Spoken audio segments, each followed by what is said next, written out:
منظر کو دیکھ کر مسلمانوں سے پوچھتے ہیں کیا تمہارا امیر المومنین وہ ہے جو اونٹ کے اوپر بیٹھا ہوا ہے؟ کیا تمہارا امیر المومنین وہ ہے جو اونٹنی پر سوار ہے؟ اور مسلمان اپنے آنکھوں میں آنسو بھرے ہوئے رو رہے ہیں، خوشی کے آنسو ہیں ان کی آنکھوں میں، اور روتے ہوئے کہہ رہے ہیں نہیں نہیں اے یہودیوں، میرا امیر المومنین تو وہ ہے جو اونٹنی کی لگام پکڑ کے چل رہا ہے۔ حضرت عمر کو دعوت دی جاتی ہے کہ آئیے امیر المومنین بیت المقدس میں آئیے اور یہاں 2 رکعت نماز پڑھائیے ہمیں۔ حضرت عمر فاروق بیت المقدس کا سفر کر رہے ہیں، یروشلم کی سرزمین پر گھس جاتے ہیں، اور وہاں سے جب بیت المقدس کی طرف جاتے ہیں، جس اونٹ کے اوپر جا رہے تھے اس اونٹ کے اوپر صرف ایک ہی آدمی بیٹھ سکتا تھا، کیونکہ اس اونٹ کے اوپر اس کی غذا لاد دی گئی تھی، اس کا کھانا لدا ہوا تھا۔ ایک آدمی بیٹھ سکتا تھا اور ایک آدمی لگام پکڑ کر اونٹنی کو لے کے چلتا۔ یہ طے ہوا 1 میل تم چلو گے میں بیٹھوں گا، پھر 1 میل میں چلوں گا تم بیٹھو گے۔ کس نے؟ حضرت عمر فاروق نے۔ کس سے کہا؟ اپنے غلام افلاح سے۔ کیا کہا؟ 1 میل میں بیٹھوں گا، تم اونٹنی کی لگام پکڑو گے، اور پھر تم بیٹھو گے، میں اونٹنی کی لگام پکڑوں گا۔ اور جب یہ سفر ہونے لگا، چلنے لگے، حضرت عمر فاروق رضی اللہ تعالیٰ عنہ اور بیت المقدس جب آنے والا ہوا، اتفاق دیکھیے، ایسا منظر ہمیں کہیں نہیں دیکھنے کو نہیں ملتا ہے۔ بیت المقدس جب آنے والا ہوا تو اتفاق دیکھیے، حضرت عمر فاروق کی اونٹنی کی لگام پکڑنے کی باری آ جاتی ہے۔ ان کا غلام کہتا ہے امیر المومنین بیٹھے رہیے، اگر آپ اونٹنی کی لگام پکڑیں گے تو عزت، ہم لوگ کیا بولتے ہیں نا، عزت کا کچڑا ہو جائے گا، آپ کی عزت کا جنازہ نکل جائے گا۔ بیت المقدس کے آس پاس یہودی کھڑے ہیں، کیا کہیں گے کہ امیر المومنین ان کا لگام پکڑا اونٹنی کا۔ حضرت عمر نے کہا افلاح اونٹ روکو، افلاح اونٹ روکو۔ اس نے کہا نہیں امیر المومنین، لوگوں کی نظریں ہیں، دیکھ رہے ہیں، میں آپ کا خادم ہوں، 1 میل اور لے کے چلتا ہوں، آپ بیٹھے رہیے۔ حضرت عمر کود جاتے ہیں۔ الفاروق میں علامہ شبلی نقل کرتے ہیں کہ کود گئے، نیچے چھلانگ لگا گئے، اور افلاح سے کہا بیٹھو۔ کہا امیر المومنین آپ لگام پکڑیں گے ان لوگوں کے سامنے، کیا کہیں گے لوگ؟ کہا نہیں، باری تمہاری آئی ہے بیٹھنے کی، بیٹھو۔ حضرت عمر فاروق نے افلاح کو اونٹ پہ بٹھایا اور اونٹنی کی لگام پکڑ کے چلنے لگے۔ بیت المقدس کے پاس جو یہودی کھڑے تھے اس منظر کو دیکھ کر مسلمانوں سے پوچھتے ہیں کیا تمہارا امیر المومنین وہ ہے جو اونٹ کے اوپر بیٹھا ہوا ہے؟ کیا تمہارا امیر المومنین وہ ہے جو اونٹنی پر سوار ہے؟ اور مسلمان اپنے آنکھوں میں آنسو بھرے ہوئے رو رہے ہیں، خوشی کے آنسو ہیں ان کی آنکھوں میں، اور روتے ہوئے کہہ رہے ہیں نہیں نہیں اے یہودیوں، میرا امیر المومنین تو وہ ہے جو اونٹنی کی لگام پکڑ کے چل رہا ہے، اور اس اونٹنی پر جو آدمی بیٹھا ہوا ہے وہ تو ان کا غلام ہے۔ اس نے اپنے غلام کو اس لیے بٹھا دیا ہے کیونکہ اس کے اونٹ پر بیٹھنے کی باری آ گئی تھی۔ امیر المومنین نے حق نہیں مارا ہے، اس کو اس کے اونٹ پر بٹھایا ہے اور خود اپنی باری پر لگام پکڑ کے چلنے لگے۔ کچھ زبانیں ایسی تھیں، حضرت عمر فاروق کے اس انصاف کو دیکھ کر، اس مساوات کو دیکھ کر کہ غلام میں اور امیر میں کوئی فرق نہیں، اس کو دیکھ کر کچھ یہودی کچھ مجوسی ایسے تھے کہ حضرت عمر فاروق کو دور سے دیکھ کر کلمہ پڑھ رہے تھے، اشہد ان لا الہ الا اللہ و اشہد ان محمدن عبدہ ورسولہ۔ میرے پیارے ساتھیو، اسلام اپنی اسی اعلیٰ شکشا اور اعلیٰ تعلیم کی بنیاد پر پھیلا ہے۔ یہ اسلام سکھاتا ہے، یہ مساوات کا ایسا درس دیتا ہے جو آپ کو کہیں دیکھنے کو نہیں ملے گا۔ آج آپ دیکھ لو، یورپ کے اندر، یورپ کی سرزمین پر جا کر دیکھ لو، صرف سفید فام انسان ہی حکومت کر سکتا ہے، اسی کو سرکاری نوکری مل سکتی ہے، سیاہ فام کو نہیں۔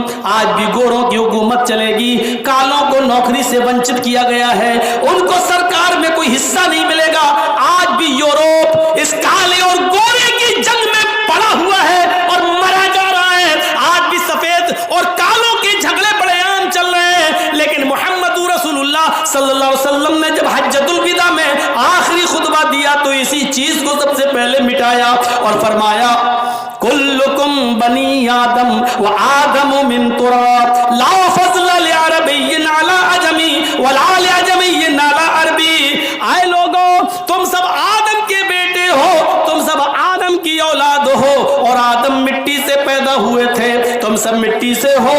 کوئی عرب کے رہنے والے کو کسی غیر عرب پر کوئی فوقیت نہیں ہے، اور کسی بھی عجم کے رہنے والے کو غیر عرب کے رہنے والے کو عرب کے رہنے والے پر کوئی سرشتہ نہیں ہے. یہ تم سب برابر ہو الا بالتقوی. تقوی کی بنیاد پر کوئی آدمی بڑا ہو سکتا ہے، وہ بھی اللہ کی نظر میں، ہماری اور آپ کی نظر میں نہیں. کہاں تھے تم ابھی تک؟ آؤ گے ڈسٹرب کرو گے سب کو. ہم ختم کرنے والے ہیں تو تم یہ لگا رہے ہو. لگانے دیجیے ان کو، بس پیسہ ملنا چاہیے یوٹیوب پہ، ان کا چینل چلنا چاہیے. ابھی تک کھانا کھا رہا تھا پیٹ بھر کے، اب آیا مائک لگا. لو سب کے ہٹا دیے، یہ لیجیے.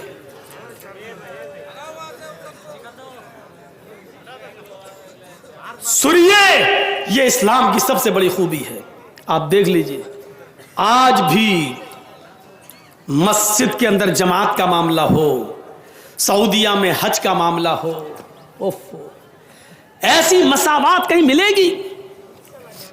کوئی امیر ہے تو کوئی غریب ہے، کوئی انڈیا سے گیا تو کوئی پاکستان سے گیا، کوئی مصر سے آیا تو کوئی سوڈان سے آیا، کوئی افریقہ سے آیا تو کوئی بنگلہ دیش سے گیا، کوئی لمبا ہے تو کوئی چھوٹا ہے، ایک ہی میدان میں جمع ہے. عرفات کا میدان لبالب بھرا ہے اور سب کے منہ سے ایک ہی جملہ نکل رہا ہے، لبیک لبیک اللہم لبیک لا شریک لک لبیک. حاضر ہوں حاضر ہوں، اے اللہ میں تیرے دربار میں حاضر ہوں. ایسا لگ رہا ہے جیسے کوئی بہت بڑا پاپی، بہت بڑا گناہگار گورنمنٹ نے جس کو موقع دیا ہو کہ 1 مہینے کا موقع دے رہا ہوں، وہ کورٹ میں آ کے اپنے آپ کو سرنڈر کر دے، ورنہ 1 مہینے میں حاضر نہ ہوا تو اس کو جہاں دکھائی دے گولی سے شوٹ کر دو، مار دو. ایسا مجرم جو بھاگ رہا ہو اور کورٹ میں آ کے اپنے آپ کو سرنڈر کر رہا ہو، ایسا لگ رہا ہے جیسے ہندوستان اور پاکستان، مصر اور سوڈان اور افریقہ سے اپنے گناہوں کی پوڑی لاد کر اللہ کے دربار میں، اللہ کی عدالت میں اپنے گناہوں کی گٹھری لاد کر کوئی اعلان کر رہا ہو کہ اللہ میں حاضر ہوں، اللہ میں نے اپنے آپ کو سرنڈر کر دیا، اللہ میں نے اپنے آپ کو تیری عدالت میں سونپ دیا، اللہ میں نے زندگی بھر گناہ کیے ہیں، اللہ میں نے بہت بڑے پاپ کیے، آج تیرے گھر میں آ گیا ہوں، تیرے میدان میں جمع ہوں. اے اللہ دیکھ میرے جسم کے اوپر کوئی سلا ہوا کپڑا نہیں ہے، کوئی فخر نہیں ہے، کوئی میں بہت اسٹینڈرڈ کپڑا پہنے ہوئے نہیں ہوں. اے اللہ یہ سارے لوگ ایک ہی لباس میں ہیں، میرا بھی وہی لباس ہے. الہ العالمین ہم حاضر ہو گئے، ہم نے تیرے سامنے اپنے آپ کو سرنڈر کر دیا ہے. یہاں سرنڈر کرتا ہے، یہاں معافی مانگ رہا ہے، یہاں اپنے آنکھوں کے آنسوؤں سے اپنے گناہوں کی سیاہی کو دھل رہا ہے، ادھر سے بھی آواز آتی ہے، اے فرشتوں گواہ رہنا، میرے بندے نے اپنے گناہوں کی پوڑی میرے سامنے پٹک دی ہے اور ہم کو اسے اقرار کر لیا ہے کہ ہم اپنے گناہ مٹانے کے لیے تجھ سے توبہ اور استغفار کرنے کے لیے آئے ہیں. فرشتوں گواہ رہنا، میں نے اپنے تمام بندوں کے گناہوں کو معاف کر دیا ہے. ان کو آج ایسا کر دیا ہے جیسے ان کی ماں نے انہیں آج ہی اپنی پیٹ سے جنا ہے، اپنے پیٹ سے آج ہی پیدا کیا ہے. جیسے بچہ گناہوں سے پاک و صاف ہوتا ہے، میں نے بھی ان کے گناہوں کو بخش دیا ہے، پاک و صاف کر دیا ہے ان کو گناہوں سے. میرے بھائیوں، ایک ہی لباس کیسا لگتا ہے؟ مساوات کا ایسا درس کہیں آپ کو دیکھنے کو نہیں ملے گا، کسی بھی جگہ نہیں ملے گا. یہ اسلام کی سب سے بڑی خوبی ہے کہ اس نے مساوات کا درس دیا ہے. کوئی بھی ہو، قرآن یہاں تک کہتا ہے ایمانوں والو، لا یجرمنکم شنآن قوم علی الا تعدلوا اعدلوا. ہاں ایمان والو، کسی قوم کی دشمنی تمہیں کہیں ظلم کرنے پر مجبور نہ کر دے، کسی بھی حال میں ظلم مت ہونے دینا بلکہ انصاف کرنا.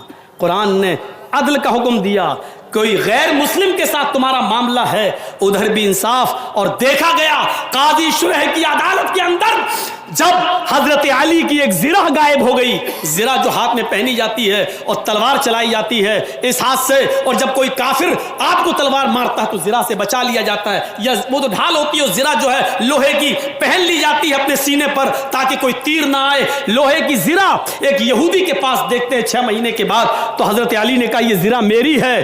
کہا نہیں. یہودی نے کہا یہ زرہ میری ہے. حضرت علی نے کہا یہ دیکھو جھوٹ مت بولو, یہ زرہ میری ہے, میں پہچانتا ہوں.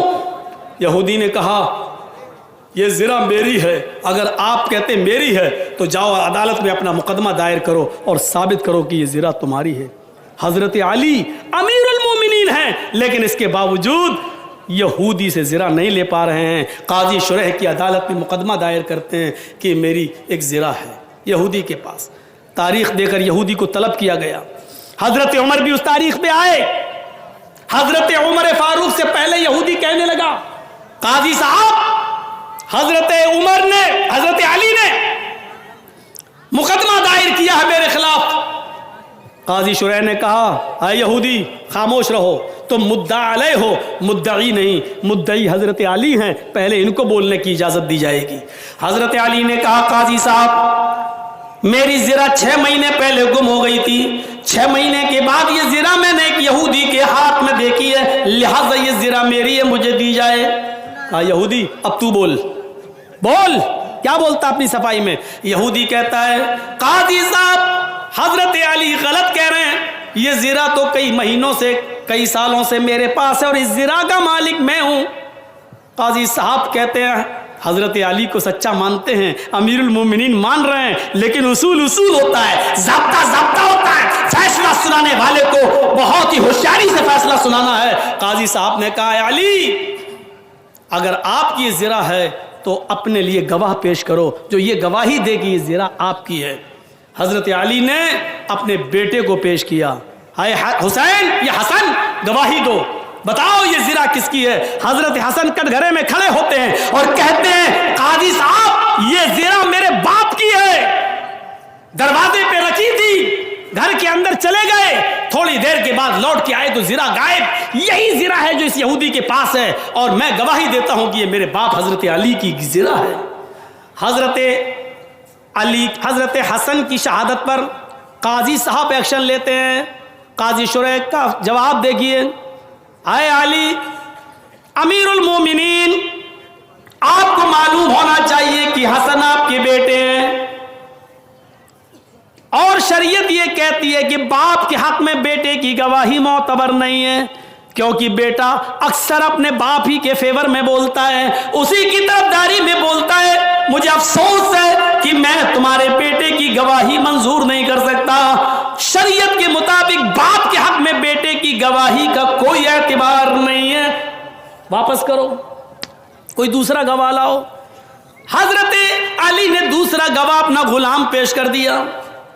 غلام نے کہا یہ زرہ میرے مالک علی کی ہے, میں نے انہی کے پاس دیکھی ہے, دروازے کے باہر رکھی تھی, اندر سے آئے تو دیکھا غائب. 6 مہینے کے بعد یہ زرہ اس یہودی کے پاس دکھی, یہودی بے ایمانی کر رہا ہے, دے نہیں رہا ہے. قاضی صاحب نے پھر فیصلہ سنایا, امیر المومنین علی امیر المومنین مجھے افسوس کے ساتھ غلام کی گواہی بھی ریجیکٹ کرنا پڑ رہی ہے. شریعت یہ کہتی ہے کہ غلام بھی اکثر اپنے مالک کی حمایت میں بولتے ہیں, اپنے مالک کے خلاف نہیں جاتے ہیں, اس لیے شریعت کے مطابق غلام کی گواہی بھی مالک کے حق میں قبول نہیں کی جائے گی. اپنے سماج محلے گاؤں کا کوئی اور آدمی لاؤ. حضرت علی نے بھی جھوٹے گواہ پیش نہیں کیے, فرمایا نہیں, ان دونوں کے علاوہ میرے پاس اور کوئی گواہ نہیں ہے. قاضی صاحب فیصلہ کرتے ہیں, اے یہودی علی اپنے دعوے کے مطابق اپنے گواہ پیش نہیں کر سکے, لہٰذا یہ زرہ کا مالک تو ہے, یہ زرہ تیری ہے, تو لے جا. حضرت علی کے خلاف فیصلہ. آج سپریم کورٹ سے یا ہائی کورٹ سے اس کی امیدیں لگائی جا سکتی ہیں. آج کیا یہ امیدیں لگائی جا سکتی ہیں کہ حاکم وقت کے خلاف کوئی فیصلہ سنا دیں؟ ذرا سوچو, حضرت علی کے خلاف مقدمہ, فیصلہ یہودی کو زرہ دے دی گئی, فیصلہ صحیح تھا, لیکن حضرت علی کی زرہ تھی، لیکن دلائل کی روشنی میں کتاب و سنت کے مطابق فیصلہ یہودی کے حق میں ہو گیا۔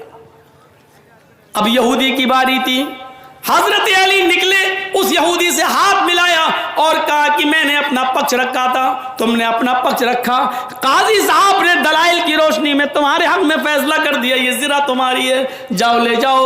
وہ یہودی وہیں چیختا اور کہتا ہے نہیں امیر المومنین، نہیں، قاضی صاحب نے جو فیصلہ سنایا ہے وہ ہمیں صحیح لگا ہے، اور یہ دیکھنا تھا مجھے کہ امیر المومنین کا کوئی پریشر تو نہیں ہوتا، امیر المومنین کا کوئی دباؤ تو نہیں ہوتا، امیر المومنین کا کوئی خوف تو قاضی صاحب کے چہرے پر دکھائی نہیں دیتا، لیکن قاضی صاحب کو کوئی پریشر نہیں تھا، کوئی دباؤ نہیں تھا۔